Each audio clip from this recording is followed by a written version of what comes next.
Hello mga papang dinha.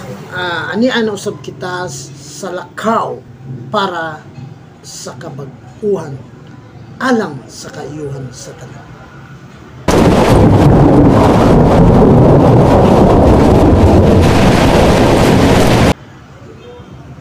Sa karon ang ato ang pagahisgutan no kabahin sa serbisyuhi ang inyong pamilya ayaw ng kauban ninyo sa bisyo. Nganong nakaiskot ko aning mga butangan no? Tuguti ako sa pagpaambit sa kuang life kaniadto katong adik pa ko. Ang nahitabo, unahon pa nako pagserbisyo ang akong mga barkada nga active sa droga kaysa akong pamilya. Akong mga anak wala pa nakakaon sa yus buntag, wala pa pamahaw, pero mas giuna nako ang akong bisyo no.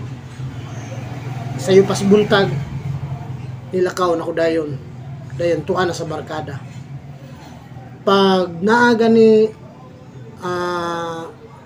drugs akong barkada, maayo kay ko no, maingon dayon ko nga andam na daadog ilim nun rin kay maabot ron sa plano.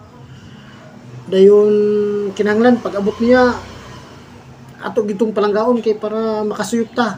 Anak dayon ang panguna-una no.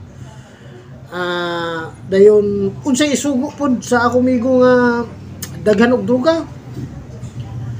Tumanon po nako. No? Tumanon, palit og readers, tumanon, palit og pagkaon, tumanon ako, bisan unsay isugo, tumanon ako. Para ra gud nga makasuyop. So inana no, ang akong serbisyo nga gihatag kaniadto sa pila ka katuigan no, sa active pa ko sa droga. Tuwa tanan sa barkadang active pud sa droga. So para ninyo, huna-unaon ninyo tong mga panahon katong akong istorya karon.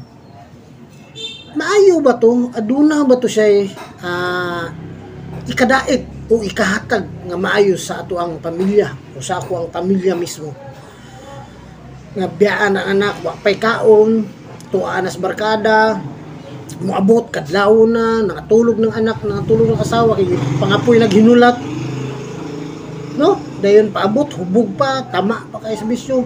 So, maayo ba yun na siya? Kung atong pamalandungan, no, maayo po na siya nga mga butang.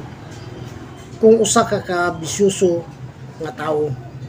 So may yung tanong nga, paling law ay gud ay nang bisyo tag droga no.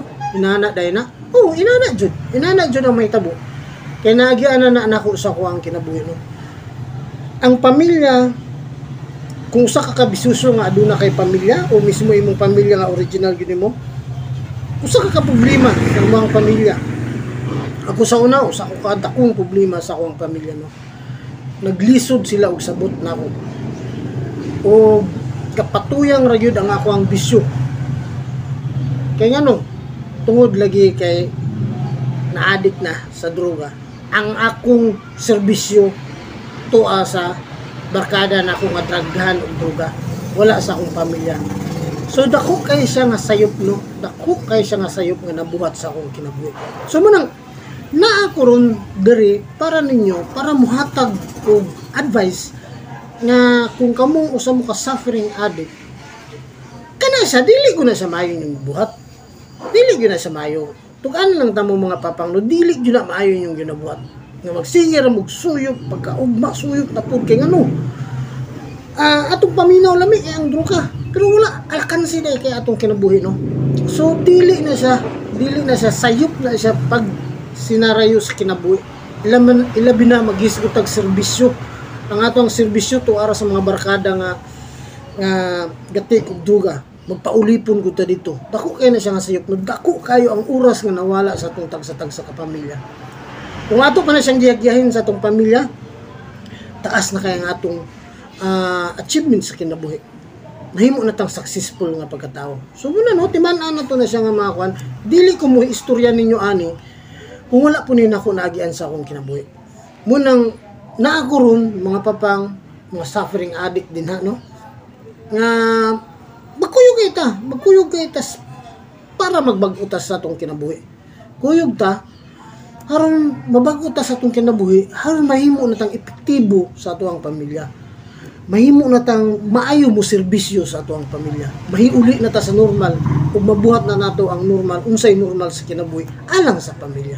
Inana mga papang no, ayaw kayo mo huna nga lami ning droga, dili yun na siya lami. Wala ko na siya pulos kinabuhi. Nahatag na siya og problema sa imuhang pamilya.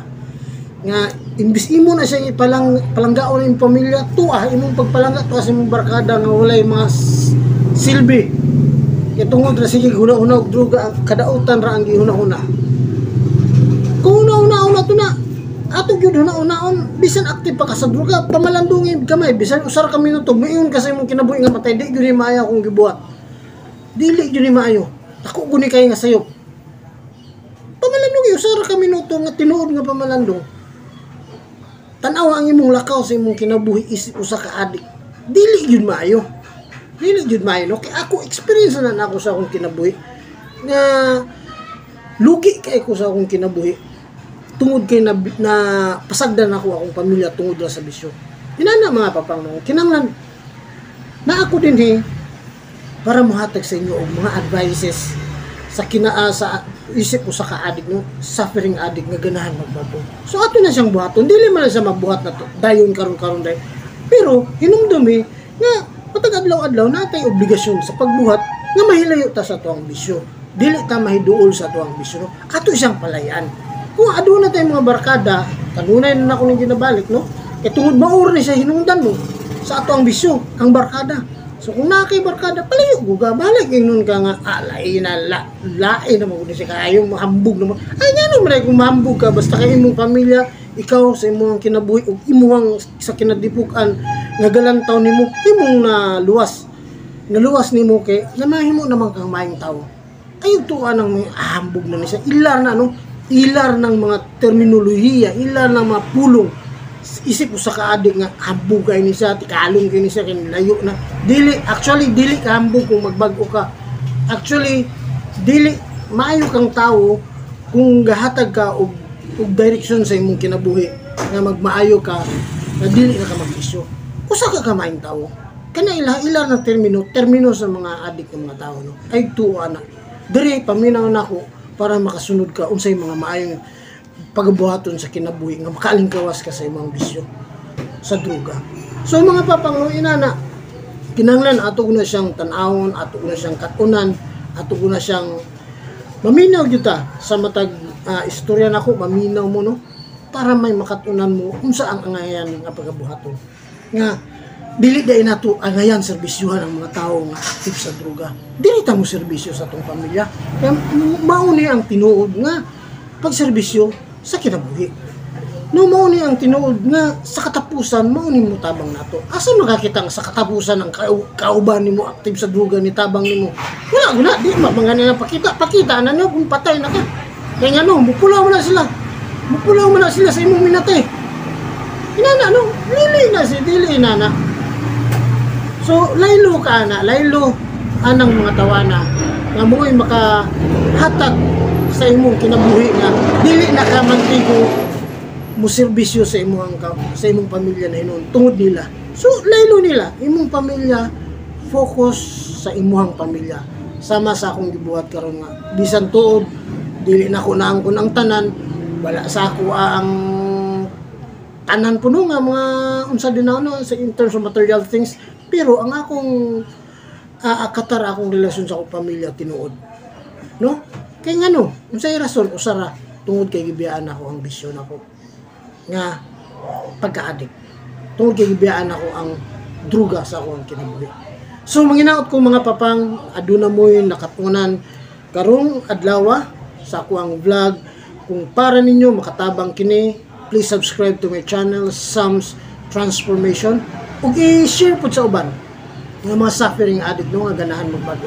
Ug bisan dili mga suffering addict, bisan dili addict, i-share sila kay ngano we do not know sa ilang pamilya daay gahilom-hilom ra naday sila addict nga anak o naday sila amahan inahan nga addict daay sa pamilya. Kay kining addict mo dili mo guni siya sekreto mo guni nga mabutang walay tawo nga istorya nga ako sa ka-addict. No inana no.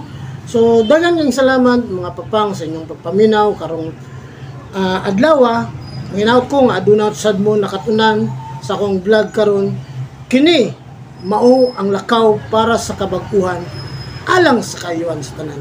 Dagan kayong salamat mga papang. Bye bye for now. God bless us all.